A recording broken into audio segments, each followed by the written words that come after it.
Buenos días, buenas tardes, buenas noches, hola chatos, fenómenos. ¿Qué tal? Vamos, ¿qué tal estáis? ¿Todo bien? ¿Todo más o menos? ¿Todo espectacular? ¿Todo magnífico? ¿Qué tal todo? Esta es la pregunta que no quiere callarse. ¿Qué tal todo? ¿Vamos bien? Hoy tenemos un tema interesante para pelearse con un montón de gente online, interesante para aprender, interesante para explicar, interesante, espectacular, me gusta la actitud. Muy bien, ¿qué es el tema? El tema visceral, el tema trastornos viscerales y cuidados fisioterapéuticos o kinesiológicos o kinesiólogos en los trastornos viscerales. Espectacular. Hola Gaby, hola Greg. ¿Qué tal estás, Greg? Muy bien, espectacular. Hola Lili, espectacular. Muy bien, hoy tenemos tela para debatir. Bueno, mucha tela no, porque igual el tiempo es limitado, pero tenemos tela para debatir. Tengo aquí mi cuaderno de apuntes. Como ya veis, mi cuaderno de apuntes fue corrompido. Mi cuaderno de apuntes fue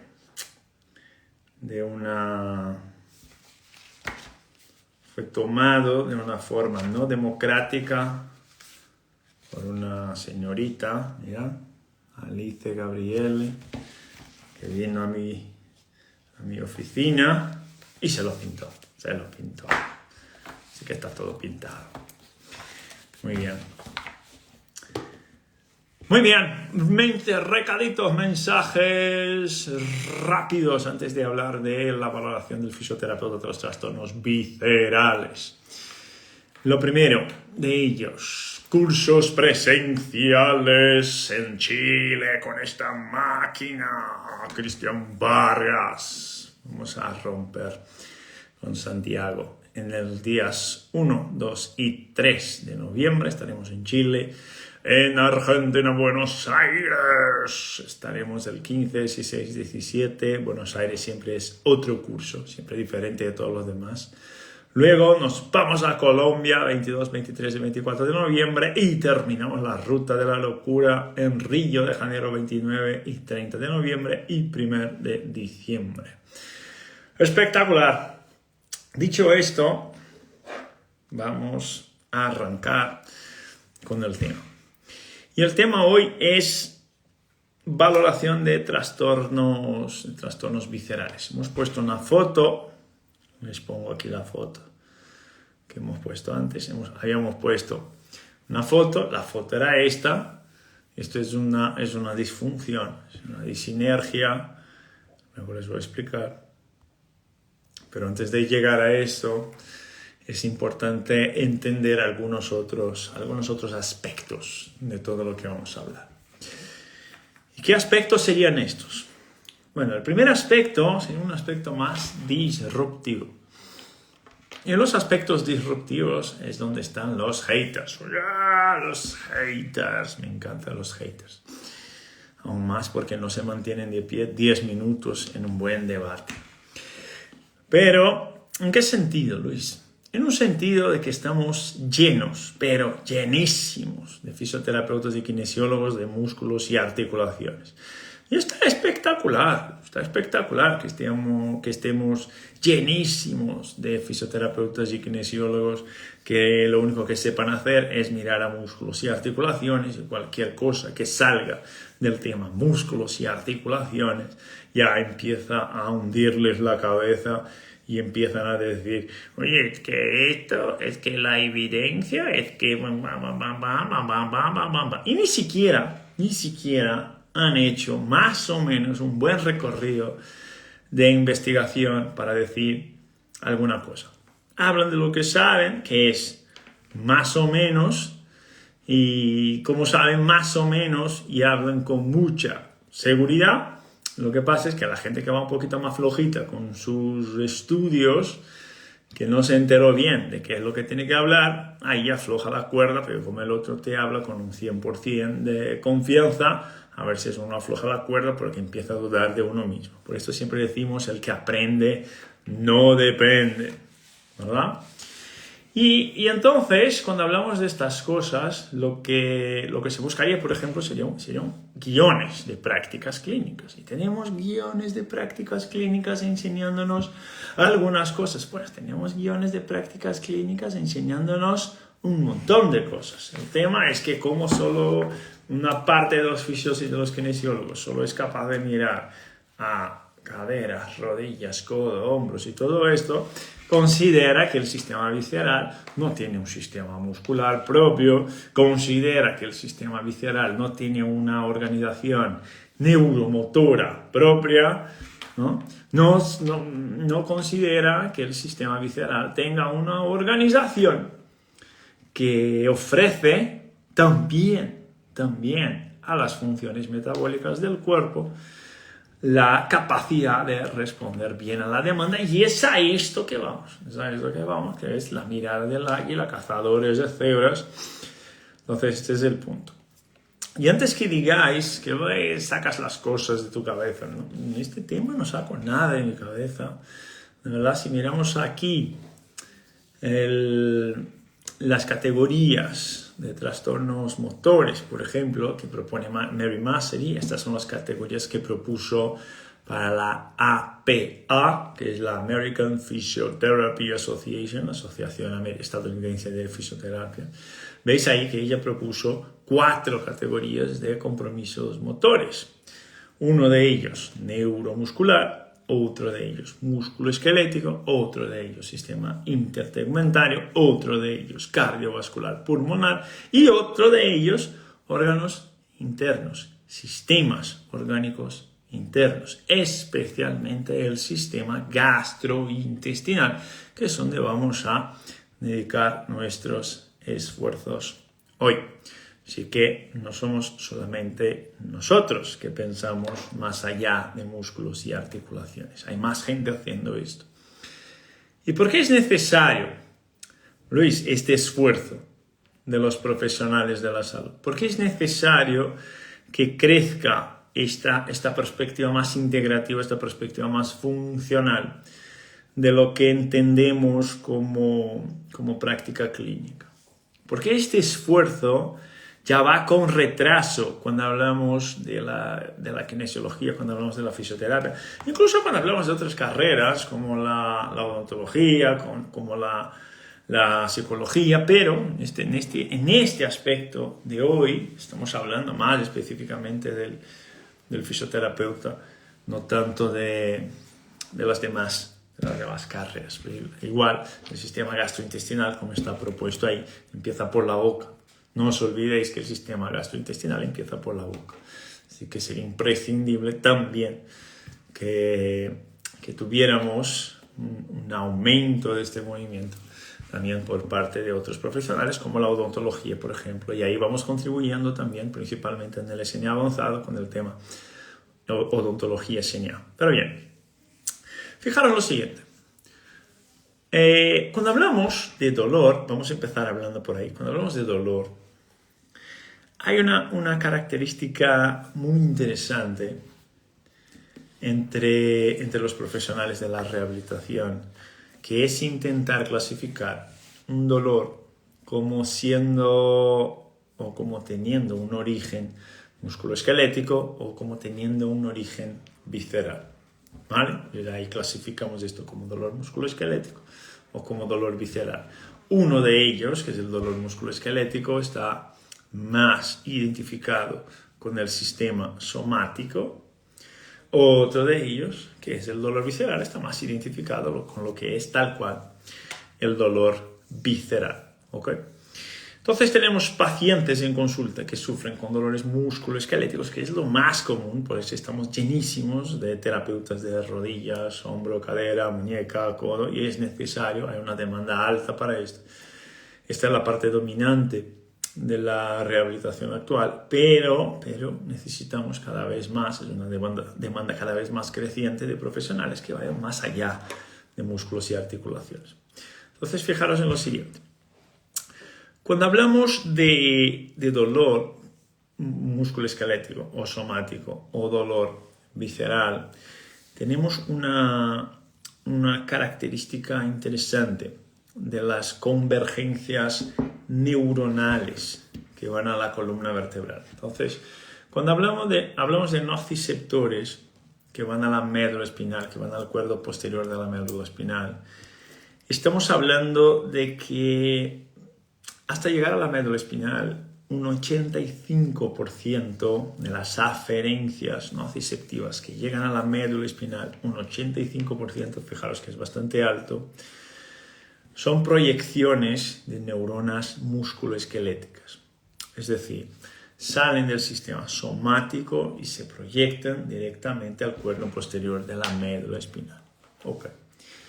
Y solamente un 15% de estas proyecciones nociceptivas son proyecciones nociceptivas que salen de las vísceras.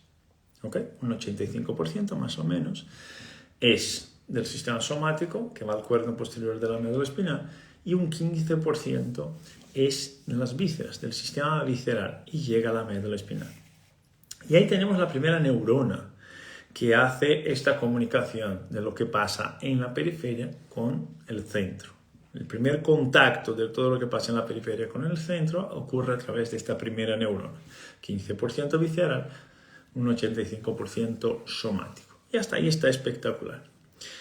Ahora, cuando llegamos ahí, en el cuerno posterior de la médula espinal, las proyecciones, sea independiente de la lámina, ¿ok? Si estamos hablando de lámina 1, lámina 2, lámina 5, estamos hablando de cualquier lámina, ¿ok?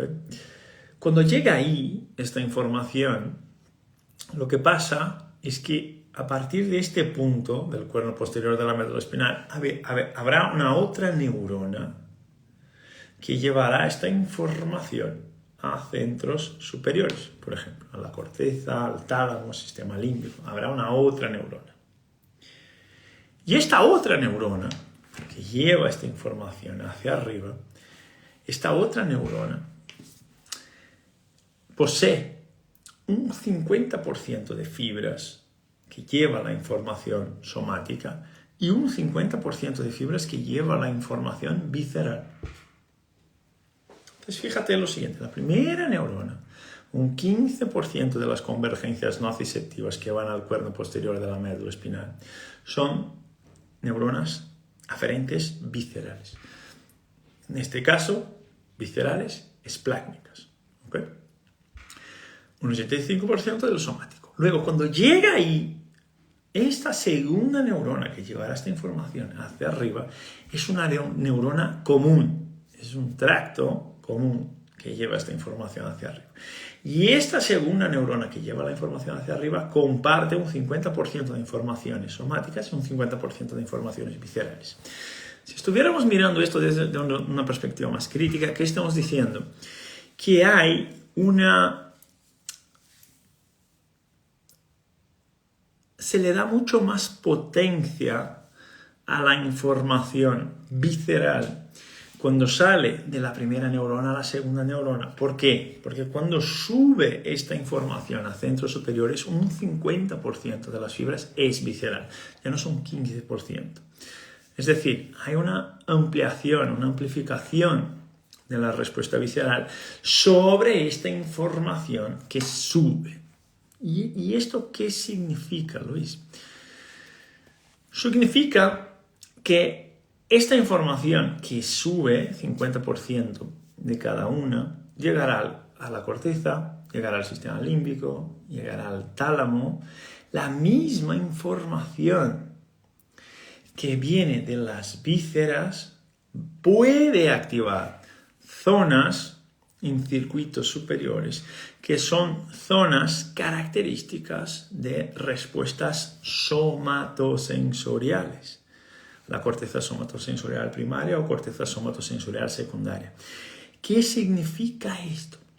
Significa que estímulos viscerales van a activar zonas somáticas en la corteza somatosensorial que al fin y al cabo van a representarse en la periferia como un dolor periférico, un dolor musculoesquelético, pero que de verdad está sufriendo la influencia directa de una información visceral.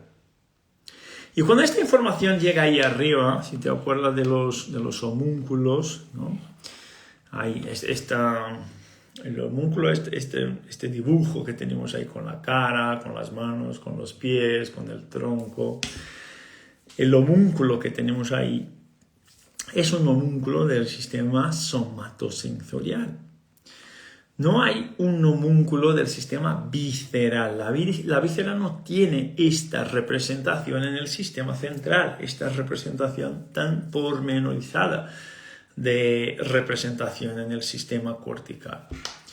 Ok, ¿qué significa esto? Que cuando sube esta información, sea visceral, sea somática, es casi imposible que el sistema pueda diferenciar de dónde viene la información. Y no puede diferenciar de dónde viene la información.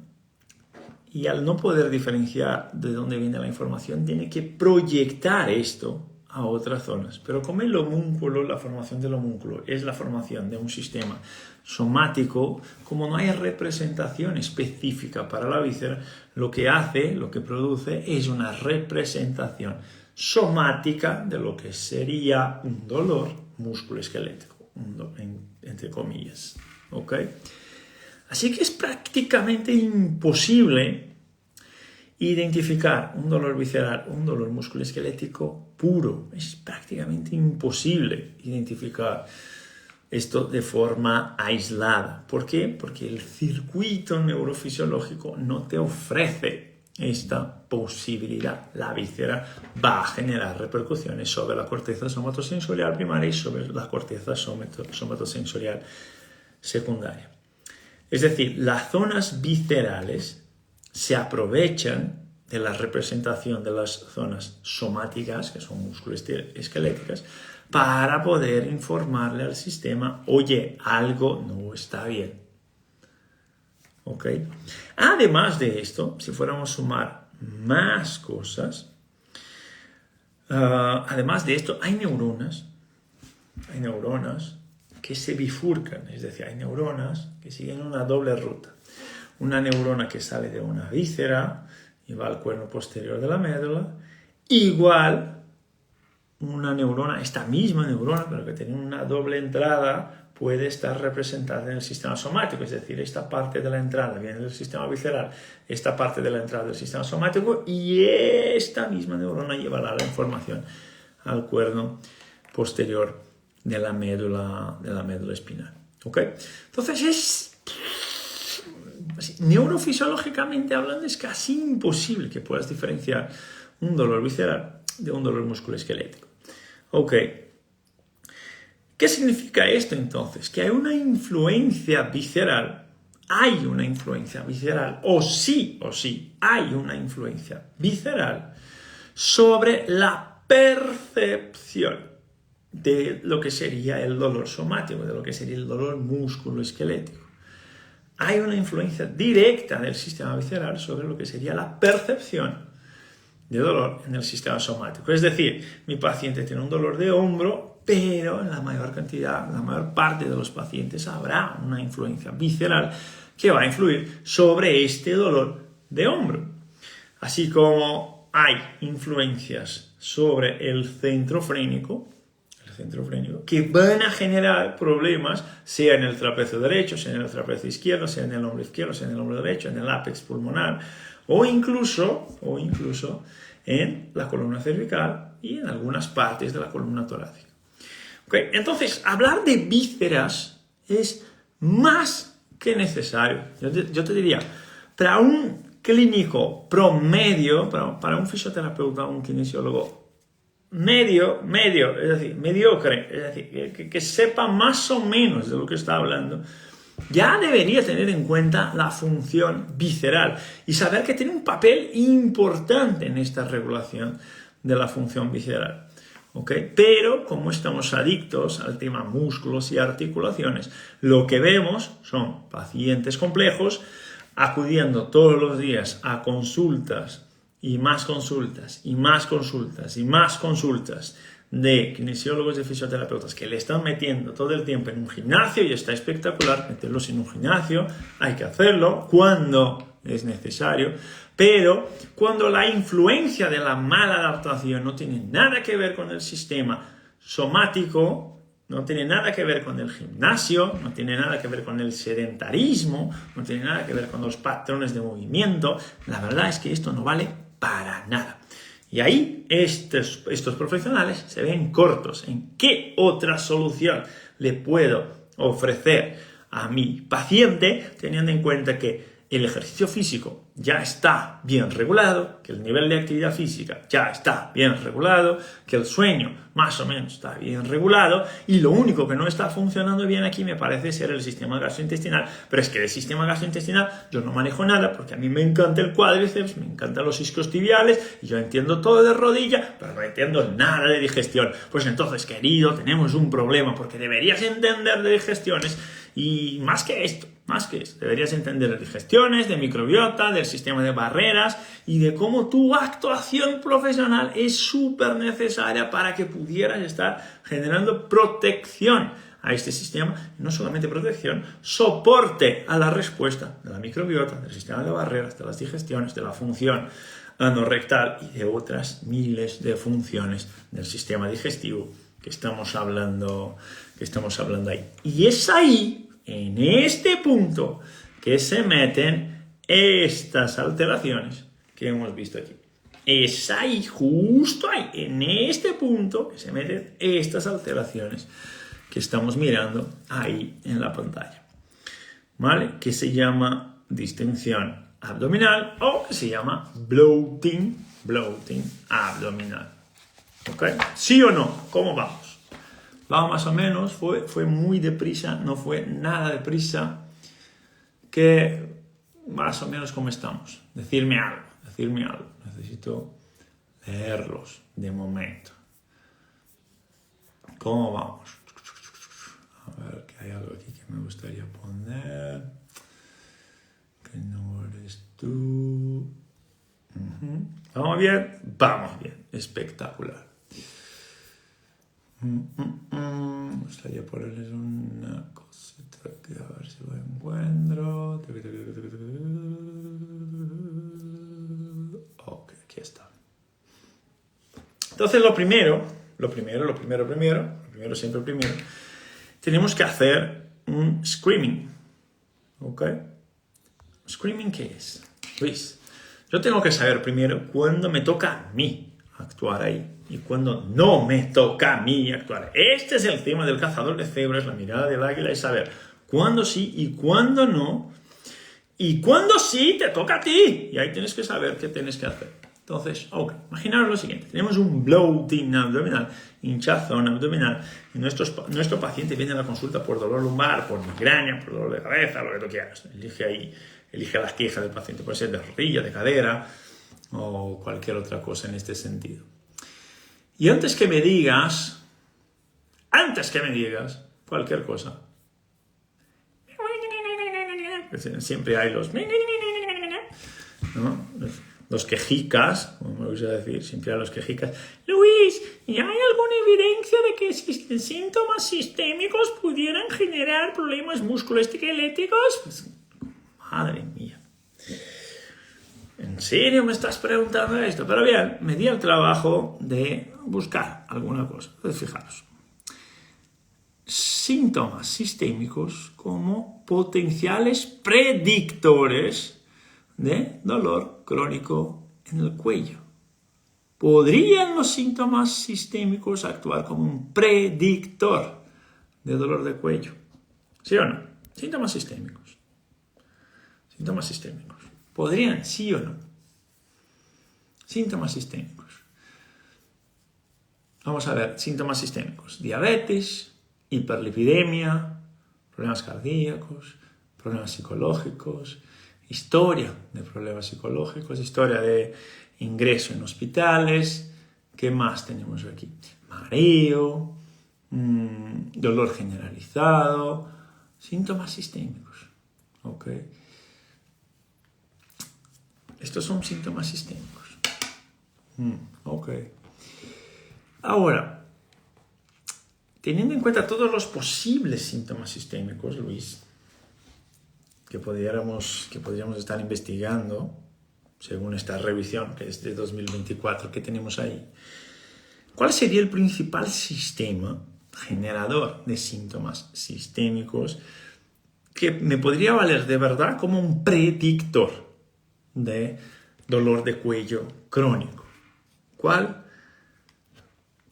A ver, Herpan, síndrome de Sjögren, guía de tratamiento. Guión de tratamiento es un profesional competente y huir lo más que pueda de cualquier consulta y cualquier terapia receta de internet. Herpan, huir seguramente de cualquier gurú de internet que te pueda ofrecer una respuesta sin que te haya valorado, ¿vale? Eso es lo más importante de todo.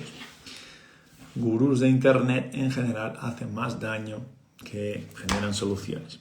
Así que, ¿cuál sistema podría ser el más importante teniendo en cuenta todo esto? Bueno, este estudio encontró más disturbios sistémicos relacionados al tracto gastrointestinal, es decir, elementos gastrointestinales siendo potenciales elementos predictores de dolor crónico del cuello. Oye, pero mira, sistema gastrointestinal. Ok. ¿Qué podrían ser síntomas gastrointestinales?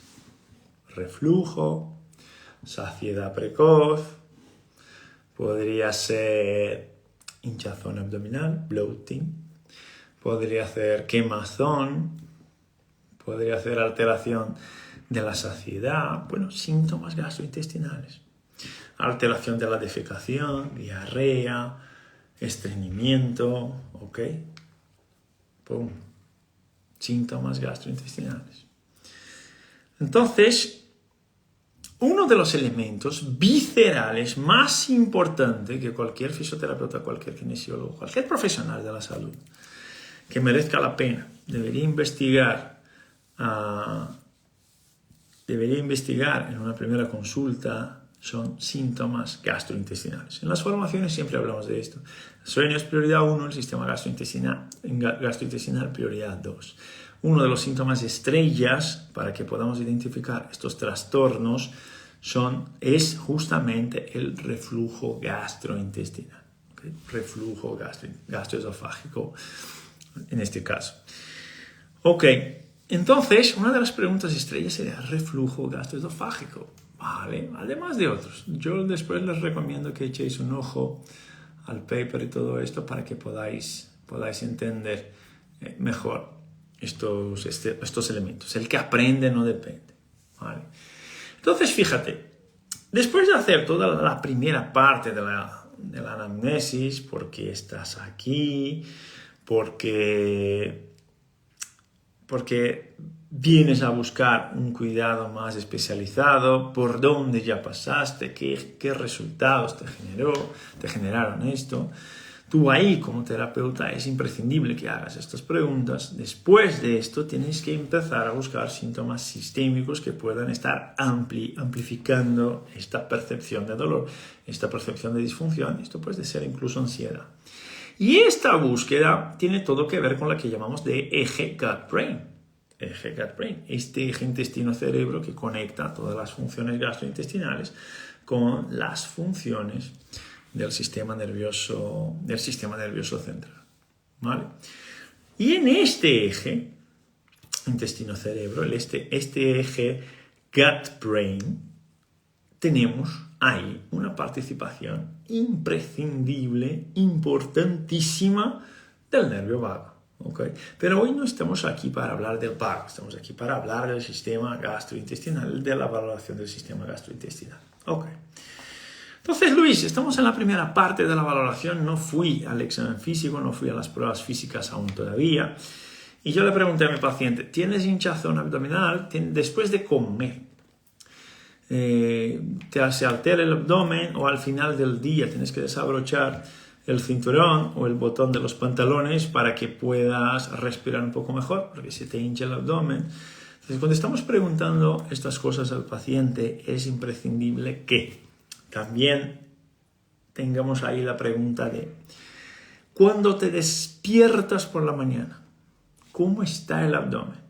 Lo que esperamos de estas personas que sufren con bloating, con distensión abdominal, es que por la mañana se despierten así, como está aquí debajo de mí. Se despiertan así, el abdomen súper regulado, el abdomen ahí no presenta ningún tipo de hinchazón, ¿ok? Entonces, este es el aspecto que tiene el paciente cuando se despierta por la mañana. Y luego, después de comer, o incluso, fíjate, team, actividad física. A mí me gusta la actividad física, bueno, para que nadie se pierda en este recorrido. A mí me parece imprescindible la actividad física, por cierto, es uno de los principales reguladores del sistema nervioso autónomo. Pero para el equipo actividad física es toda la vida.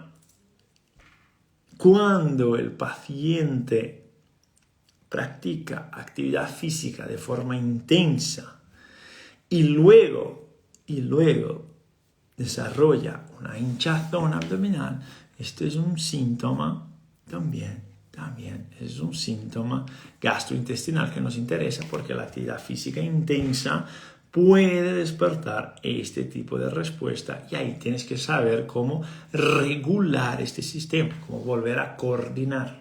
¿Okay? La actividad física intensa es un factor de riesgo.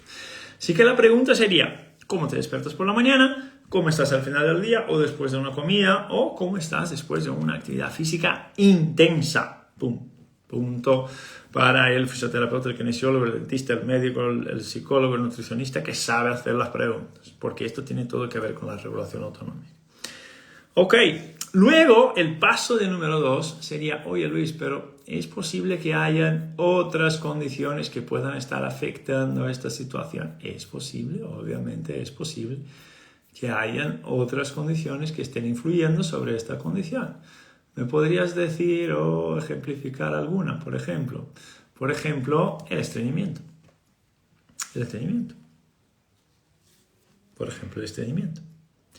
El estreñimiento está presente. Está presente. Entonces, lo primero que tendrías que hacer es tener ahí una historia clínica detallada del estreñimiento. Una historia clínica detallada para saber si hay algún problema rectal, si hay algún problema en el sistema muscular para la defecación, si hay alguna alteración en los criterios de Roma 4, ¿no? Que pueda cuadrar ahí como colon irritable de alguna forma, si hay algún problema de disquinergia del sistema pélvico. Ok, y ahí vas a tratar todo lo que es esta parte relacionada al estreñimiento. Pero si el paciente dice, no soy estreñido, ok, entonces vamos a la pregunta de número 2. Intolerancias o sensibilidad alimentaria, por ejemplo. El carbohidrato, por ejemplo. A veces hay mucha gente que es intolerante al carbohidrato o que tiene alergias a algunos elementos de la alimentación. Es decir, esta hinchazón depende de la comida que comas. Depende de la comida que como. Sí, depende de la comida que como. Ok, pues entonces tendremos que el paso a paso exige que, si depende de la comida, que haya un cambio de la dieta. Ok, específico para esto.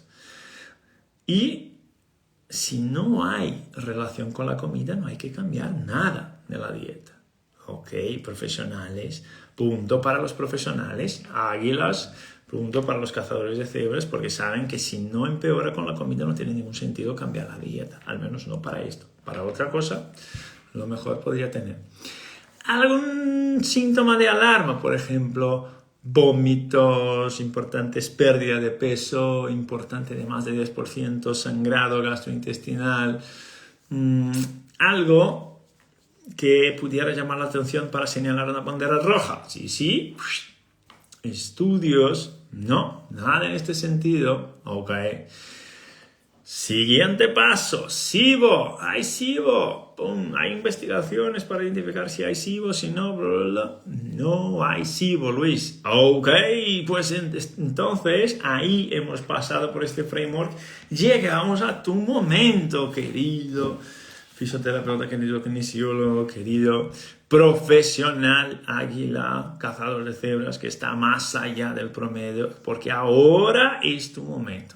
¿Cómo es mi momento? Ahora tienes que valorar el sistema visceral tal cual para poder entender qué es lo que está pasando con este sistema de acomodación de los alimentos. ¿A qué te refieres?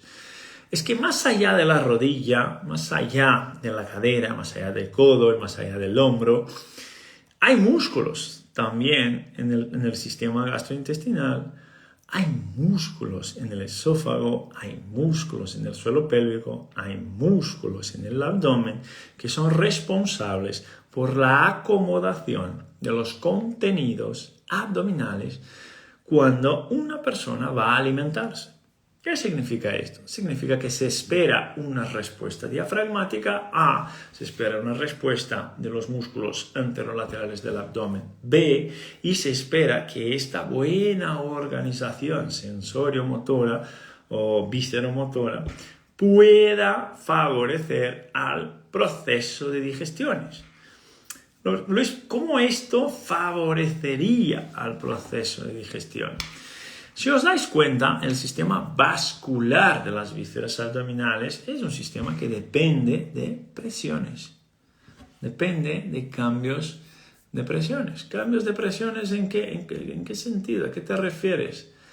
Me refiero que para que puedas tener buenas digestiones, necesitamos que las presiones entre el tórax y el abdomen sean presiones que van cambiando de forma intermitente y de forma funcional. Es decir, cuando estamos hablando de presiones intraabdominales, intratorácicas, estamos hablando sobre todo de la función respiratoria. Uno de los elementos que vamos a poner hoy aquí. Uno de los elementos. ¿Vale? Hay otros, pero hoy vamos a poner aquí la respiración. La función respiratoria. Más que la respiración en sí mismo, la función respiratoria, más que un músculo en específico, la función respiratoria. Entonces, fíjate, Luis, mira, este tema de respiración me parece muy energético, muy gurú. Vamos a ver algunas funciones básicas que dependen de la respiración, más allá de las digestiones. Vamos a ver, ok, imagínate lo siguiente. Para toser, yo dependo.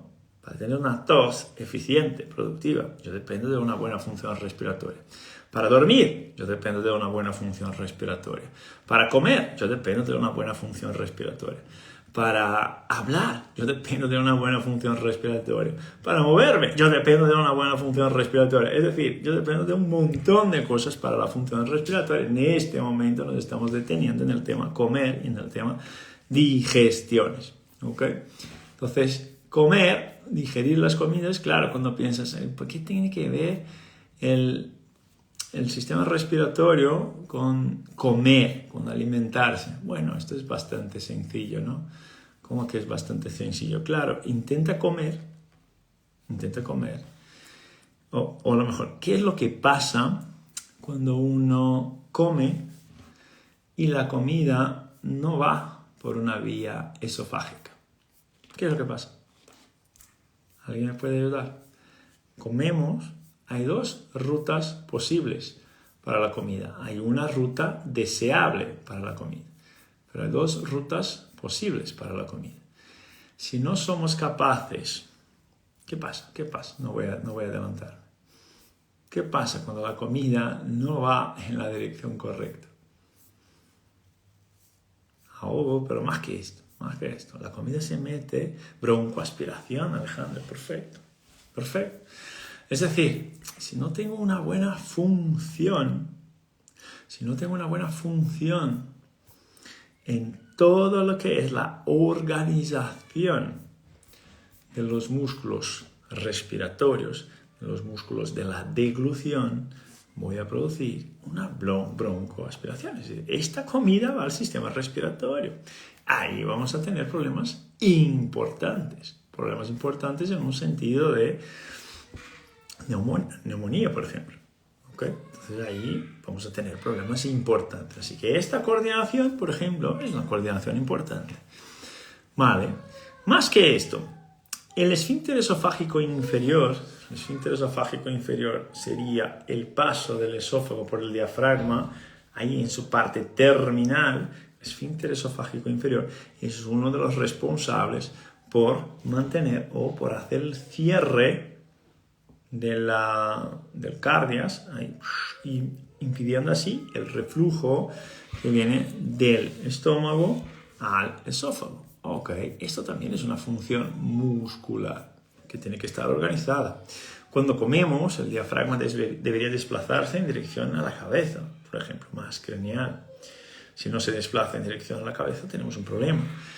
Cuando hablamos de los músculos anterolaterales del abdomen, cuando comemos, hay una adaptación del recto abdominal, hay una adaptación de los oblicuos, del oblicuo interno, del oblicuo externo, del transverso abdominal, para que podamos tener un buen proceso digestivo. Entonces, todo esto, todo lo que estamos hablando ahí, son funciones del sistema neuromuscular para que podamos generar una buena adaptación al sistema gastrointestinal. Pero efectivamente, hay muchas personas, esto no pasa. Muchas personas no hay esta eficiencia de la organización musculoesquelética generando una buena adaptación metabólica, una buena adaptación endocrina, una buena adaptación visceral. En muchas personas esto no pasa, aún más cuando estamos hablando de pacientes complejos. Estos pacientes que duermen bien, que comen bien, que practican actividad física, que son personas desestresadas, pero que no se adaptan. Alice llora, no sé por qué, pero sí que llora. Yo la escucho, yo la oigo de aquí. Estos pacientes no se adaptan. ¿Tenéis algún paciente en clínica que tenga más o menos estas características? Es decir, algo no funciona bien, no sabemos qué, las respuestas son totalmente aleatorias y por más que intentemos buscar cambiar la terapia, nada parece funcionar para este paciente. ¿Sí o no? ¿Tenéis algún paciente así? ¿Sí o no?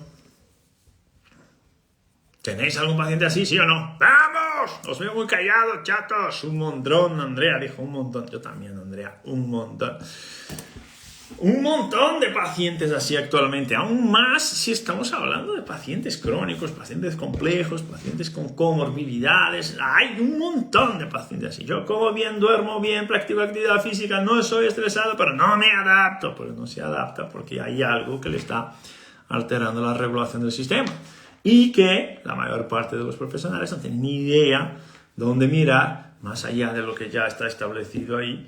Y más allá, ¿qué voy a hacer ahora? Pues no tengo ni idea. Okay. Entonces, fíjate, vamos a establecer tres categorías. Déjame ponerme de pie aquí, que ya llevo tiempo suficiente sentado. Ok. Entonces, vamos a establecer al menos tres categorías de cosas que yo debería estar mirando cuando valoro este tipo de paciente, ¿vale? Respecto al sistema visceral. Primero, categoría 1, elementos generadores de presión. Elementos generadores de presión. Elemento 1. ¿Cuáles serían los elementos generadores de presión? Aquí. Entre el tórax y el abdomen. ¿Qué espero de presión intratorácica? ¿Qué espero de presión intraabdominal? Positiva, negativa, cambios. Elementos generadores de presión. Ok, esta es la categoría 1. La categoría 2, elementos reguladores de la presión. Entonces tenemos categoría 1, elementos generadores de la presión. Categoría 2, elementos reguladores de la presión. Podríamos poner una tercera categoría. Tercera categoría, elementos de mantenimiento de la presión. Presión intratorácica, intraabdominal y cambios. Y el manejo de estas presiones intraabdominal e intratorácica, el manejo del sistema, generando, regulando y manteniendo estas presiones, es uno de los puntos, uno de los elementos responsables por esta buena función visceral. Ahí puedes poner la postura, puedes poner el diafragma, puedes poner el sistema vago-reflejo, puedes poner el suelo pélvico, puedes poner distintos elementos de distintos sistemas que van a responder cada uno por una de estas categorías que os acabo de comentar.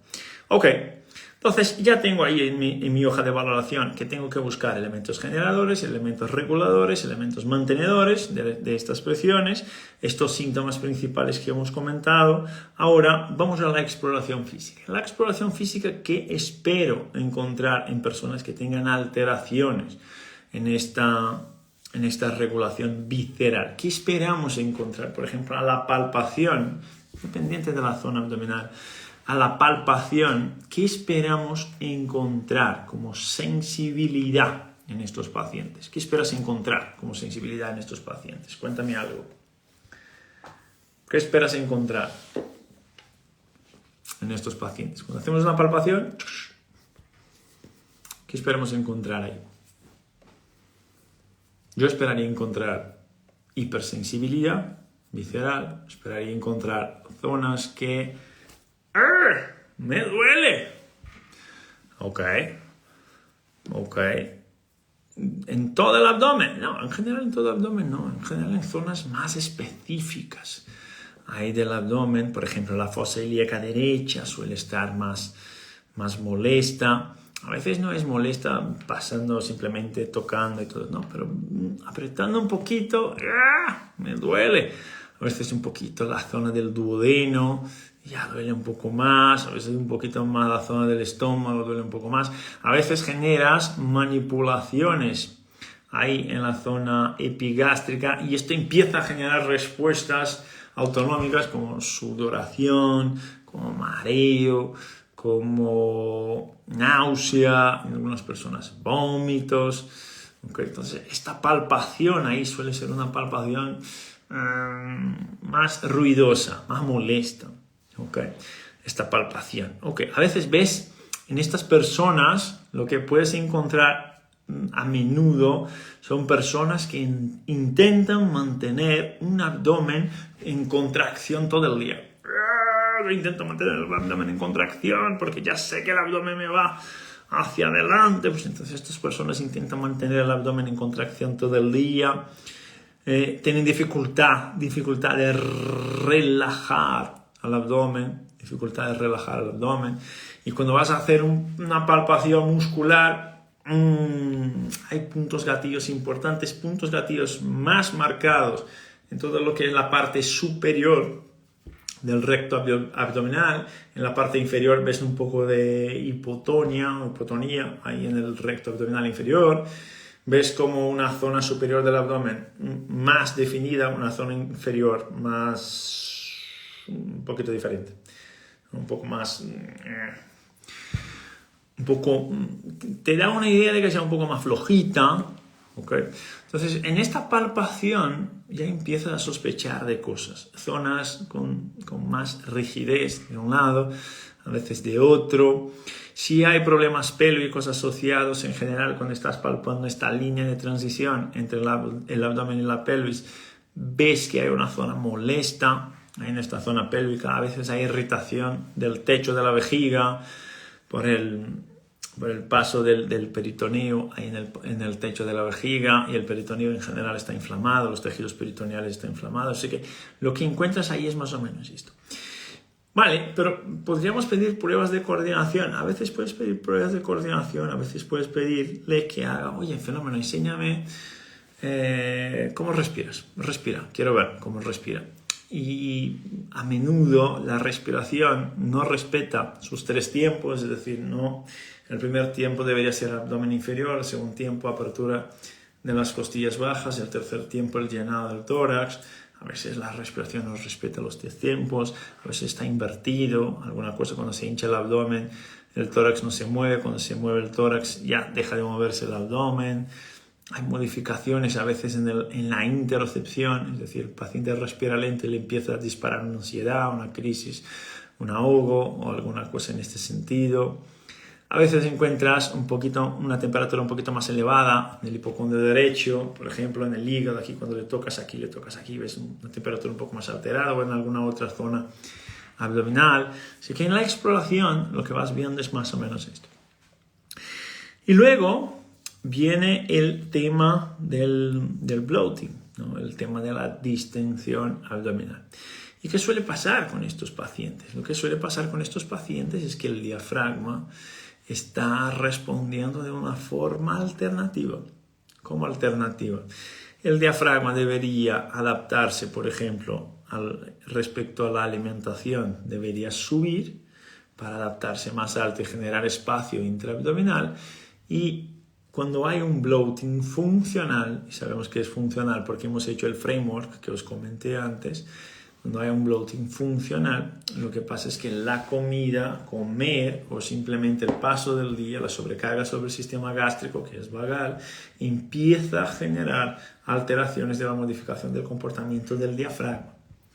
Y mucha gente allí empieza a imaginar la cosa totalmente al revés, empieza a imaginar la cosa como el diafragma está en espasmo, entre comillas. ¿Okay? El diafragma no entra en espasmo, pero pues, el diafragma está en espasmo. Y el diafragma ahí no está en espasmo, porque un espasmo del diafragma le pondría en posición de contracción. Y una posición de contracción lo que va a hacer es bajar el diafragma. Y cuando baja el diafragma tiene un tono extensor, como ya sabemos, el diafragma cuando baja, lo que va a pasar es que va a producir este aumento del diámetro de la pared anterolateral del abdomen, que vemos aquí,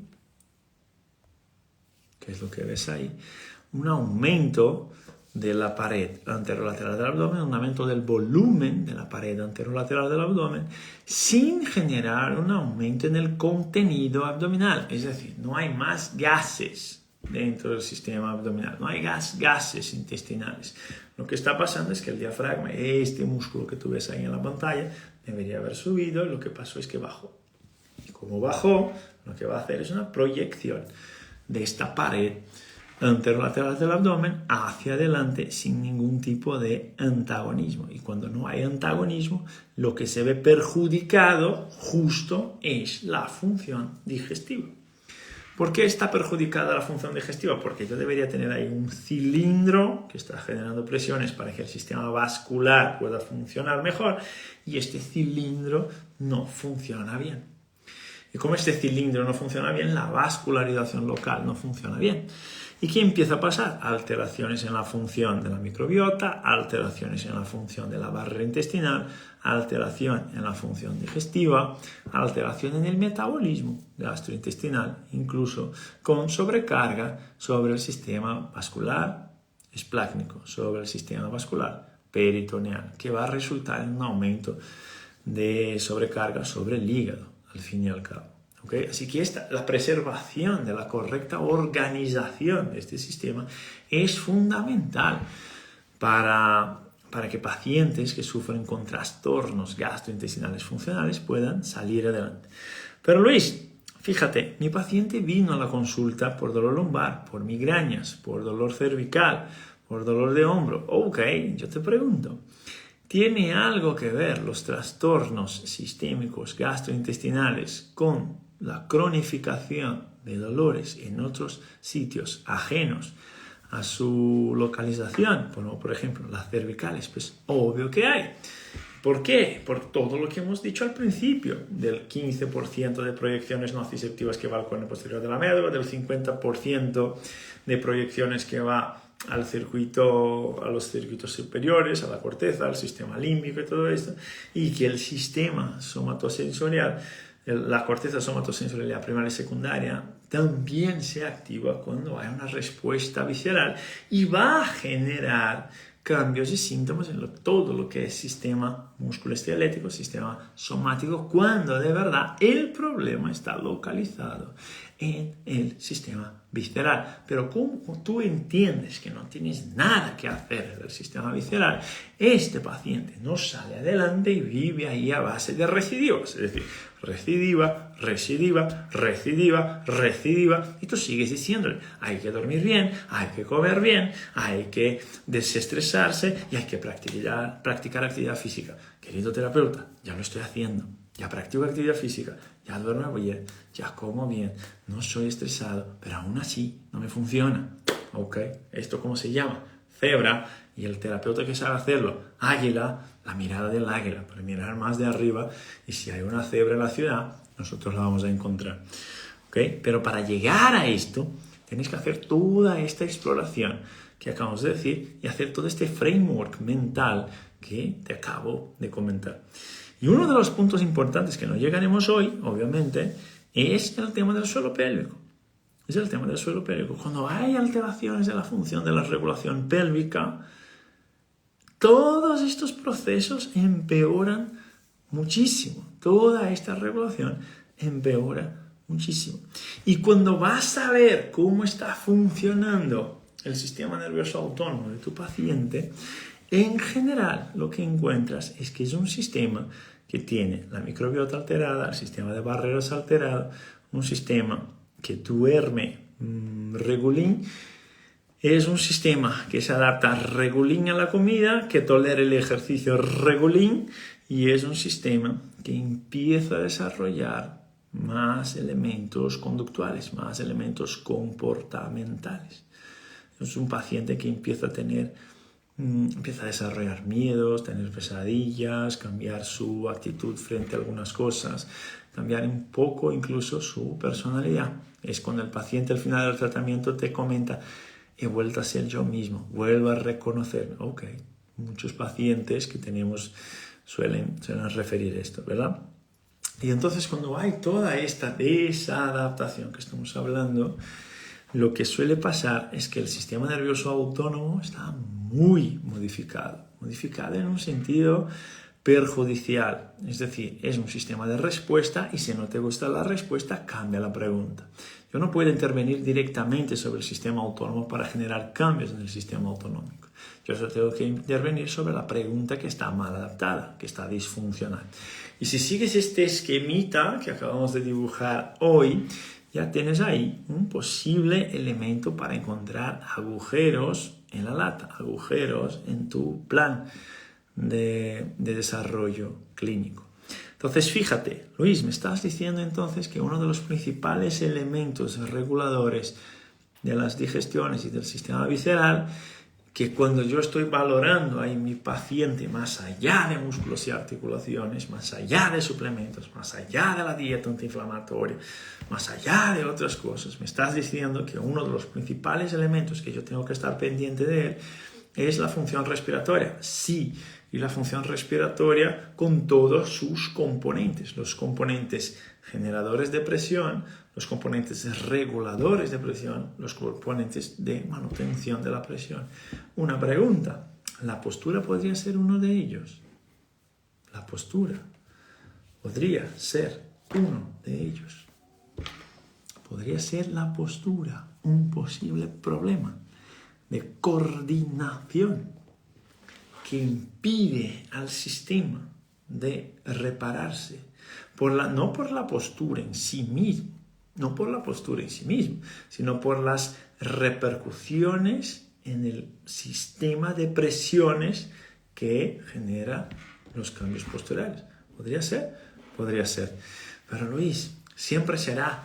Todo que empieza por la palabra siempre, en general, tiene problemas. Jamás será siempre. Para un cazador de cebras, jamás será siempre. Por esto nuestro lema es, no suponemos, probamos. ¿Y cómo podría ser una posible prueba? Luis, por ejemplo, para estos pacientes que sufren con esta distensión gastrointestinal funcional, para estos pacientes que sufren con bloating, ¿cuál podría ser una posible prueba de regulación? Pues fíjate, si le probamos tumbado, cómo está la regulación del sistema y cómo está la respuesta del sistema vagal, tenemos ahí una respuesta haciendo un unloading. del tronco. Es decir, le estamos quitando carga del tronco, le estamos pidiendo solamente demandas al sistema ventilatorio. Le pones sentado, restableces un poco el tono postural, le vuelves a hacer las pruebas con el mismo ritmo, por el mismo tiempo, y luego miras otra vez a lo que es la RMSSD, lo que es el tono vagal. Pero en este caso, cuando estamos sentados, estamos con la activación del sistema tónico postural. No estás sentado relajado en la silla ni nada de eso, no, con activación del sistema tónico postural. ¿Y cuál es la pregunta que tú le estás haciendo al sistema?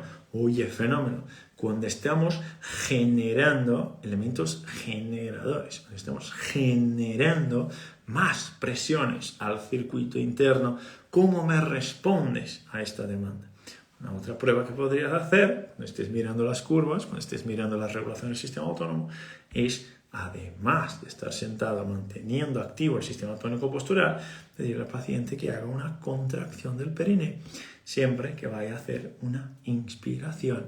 Y ahí estás probando no solamente elementos que generan presiones, como también estás probando elementos que mantienen presiones. ¿Ok? Bueno, esto es explotar la cabeza, ¿verdad? ¡Cazadores! ¿Verdad, cazadores? No puedo gritar porque Alice ya se fue a la cama. Hoy tenía natación y tenía una otra extracurricular que era, no sé, alguna cosa de movimiento. Así que llegó en casa frita, por eso estaba llorando antes, probablemente ya tenía sueño, ya se fue a dormir, así que no puedo gritar. ¡Claro esto, cazadores! ¿Sí o no? Ok. Últimos mensajes de hoy para tenerlo en cuenta, para que podáis apuntar. Los papers los enviaré a Telegram, eso seguramente los enviaré a Telegram, ok, al menos 1 o 2 les enviaré a Telegram. Pero últimos mensajes son, vamos a tener un evento que se llama Anatomía Clínica del Nervio Vago, para quien esté aquí por primera vez, donde vamos a estar hablando de todo esto, ok. Y para los elementos reguladores, José, elementos reguladores, sistema varoreceptor, José. Si ya eres nuestro alumno, ya lo sabes, el regulador, sistema varoreceptor, esto ya lo maneja como nadie, ¿ok? Entonces, Isabel escribió ahí, pum. Si eres profesional de la salud, comenta anatomía para que puedas inscribirte al evento Anatomía Clínica del Nervio Vago, que será ahora en octubre, ¿okay? Así que la CEIBART, escribe ahí anatomía para que puedas suscribirte ahí en este evento donde vamos a estar hablando de esto, del vago, del sistema autónomo y todo esto. Ya sé que en la formación de fisioterapia no se habla de pruebas vagales y tampoco del sistema gastrointestinal, Así que en este evento, Anatomía Clínica del Nervio Vago, para quien esté aquí por primera vez, vamos a estar hablando de esto. Es para profesionales de la salud, no es para pacientes, ¿ok? Y ahí es gratuito, les vamos a enviar la invitación para que podáis participar. Para los que ya sois nuestros alumnos, ya tenéis ahí un par de pistas que para vosotros todo esto es mucho más claro porque ya estáis ya en otro nivel, ya sois cazadores de cebras, obviamente. Y ya tenéis ahí en plan clínico otros elementos para que mañana por la mañana ya podáis estar probando ya podáis estar haciendo otras pruebas de función para identificar cómo está la regulación simpato-vagal de mi paciente. ¿Okay? Este evento es para nutricionistas, médicos, psicólogos, enfermeros, dentistas, fisioterapeutas, osteópatas, será en línea y todo por YouTube, ¿vale? Pues tenéis que suscribiros ahí para que podamos enviarles después los enlaces de participación. Este es el tema. Más allá de músculos y articulaciones, es una revolución lo que estamos haciendo. Más allá de la rodilla, más allá de hombro, ya es tiempo de que profesionales de la rehabilitación sepan conectar puntos para poder llegar a un razonamiento clínico más correcto y que puedan sacar más beneficios y más resultados a sus pacientes. Les garantizo que va a pasar. Luis, tengo dudas si lo que tú estás hablando de verdad. No te fíes de mí. Métete en nuestro canal de Telegram, ¿ok? nuestro canal de Telegram, ahí en la bio vas a encontrar ahí un enlace para que te metas en el canal de Telegram, lee los papers, después de leer los papers, mira a ver ahí si no hay recomendación de prácticas de respiración, si no hay recomendación de prácticas de biofeedback para todo el sistema abdominal. Y bueno, o a lo mejor te apuntas y luego te apuntas al SN avanzado, que es de donde tratamos y trabajamos todos estos temas más pormenorizados, aprendes y empiezas a aplicar a la consulta lo más pronto posible. El que aprende no depende, ya lo sabéis, ¿verdad? Ok, más que esto, tenemos cursos presenciales en Chile en noviembre. Se acerca la Ruta de la Locura, ya sabéis, todos los años, un mes fuera de casa. En Chile, Santiago, estaremos en el día 1, el 2 y el 3 de noviembre. En Argentina, Buenos Aires, estaremos el 15, 16, 17. Argentina siempre es un curso totalmente diferente. La gente no me cree, yo lo digo, pero todos los profes que ya han estado en Argentina han visto que el curso en Buenos Aires es otro curso, ¿vale? Y luego estaremos en Colombia, Bogotá, 22, 23 y 24 de noviembre, y en Brasil, para terminar la Ruta de la Locura, 29, 30 de noviembre y 1 de diciembre, ¿vale? Espero que os haya valido, espero que veáis ahí los aportes de vuestros compañeros ahí en el chat. Nuestras águilas ya son máquinas. Y el tema es hacer con que poder ayudar para que la fisioterapia, la kinesiología pueda crecer cada vez más con contundencia, con consistencia, ofreciendo resultados mejores y más eficientes, ¿okay? Más contundentes, mejores, más eficientes. Este es el tema. Siempre de la mano de la neurociencia más moderna. El que aprende no depende, Greg. El que aprende no depende. Espectacular. Pronto subo los papers a Telegram. Podéis disfrutarlos ahí. Nos vemos pronto. Un SN abrazo a todos. Un SN abrazo a todas. Escribe anatomía y si eres profesional de la salud, que te va a explotar la cabeza esta formación. Cuidaros mucho.